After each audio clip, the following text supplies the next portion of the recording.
Viewers, we are going to begin with some big news that we are getting at this point in time, and this is about the probe in the Delhi blast case. What we have got for you is another exclusive CCTV footage of i20 car, the car which was used for the explosion in the national capital. And this particular footage, in fact, is from the Red Fort parking area. If you look at the timestamp here, it says 3:19 p.m. Remember, the blast took place, the explosion happened in the evening around 6:50, and this is the time, 3:19 was the time in the afternoon when this particular vehicle was brought inside the Red Fort parking area. We are being told that this car, in fact, remained in the Red Fort parking area for at least 3 hours, and the person driving this particular car is believed to be Dr. Umar Mohammed. Of course, that investigation is still underway, whether it was him or not. DNA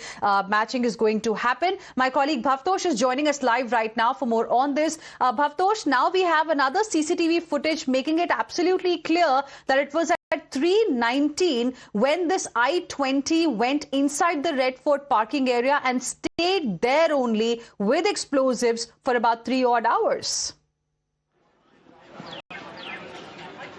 Yes, in fact, you compare this CCTV footage with the previous one that we have accessed. That means that for nearly 3 hours and around 3 hours 33 minutes, the car was staying, or at least was stationed there, or was parked there.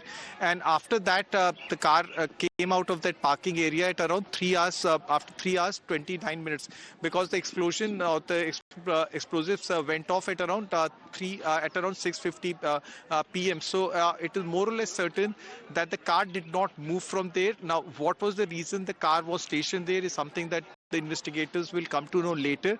More importantly, there is also a tweet that was put out by J&K police at around 6:14 p.m. whether it was some kind of psyops that was being played by them.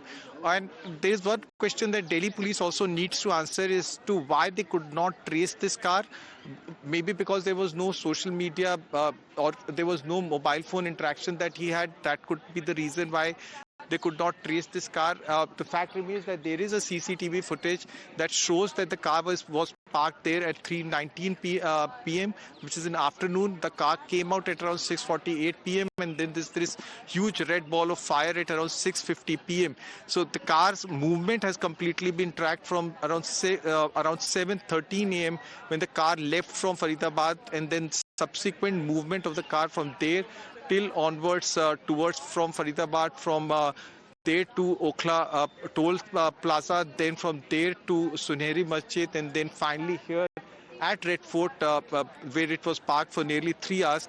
Whether he wanted to speak to someone, whether he could not get in touch with his handlers, these are the questions that will come out only later when the NIA will start its investigation in earnest. Well, absolutely, Bhavtosh. You know, it actually raises several questions. Like you also mentioned, what was he really doing in this parking area for about 3 hours and 29 odd minutes with all these explosives that he was carrying in this particular car? And apart from that, why was he moving from one place to the other? When he started in the morning from Faridabad, the way he entered Delhi via Badarpur border, went to Okhla, then CP, before that Mayur Vihar as well, as per the new details that have emerged, then came to Red Fort area. I mean, what was the intention really? What was he trying to do?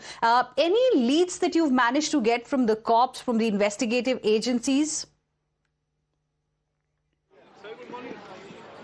Well, what was going in his mind is something that can only be deciphered, or at least be understood by those who have been arrested in this case. Remember, those who have been arrested in the case, they have been arrested between 15 to 16 October until 5th of November. He was alone for a very long time. There was a press conference, announcement of press conference that happened by the Faridabad police at around 11 a.m. and then subsequently a tweet that was put by the J&K police at around 1 p.m. Obviously, his handlers, or if he was alone in the car, he would have come to know that his entire module has been busted. His handlers could have even pulled their hand out and they could have said that you are alone, you are abandoned. He could have just alone thinking as to what would be the next move. There are also AK-47 assault rifles that have been seized. So there are multiple things that could have been going. Or there can going in his also be head. this possibility, Bhavtosh, that perhaps the handlers were asking him to do something, given that others have been arrested and the entire module has been busted.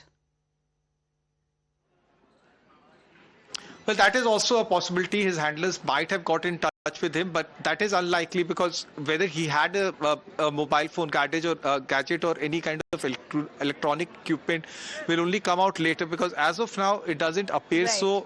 Whether he wanted to surrender or whether he didn't want to surrender is something Right. that will come out in investigation later. All But there is obviously a CCTV footage in which there is a huge ball of fire, Absolutely. which shows that the intent was there, whether he wanted to Right. commit that. All right, Bhavtosh. For now, thank you for joining us. We'll keep coming back to you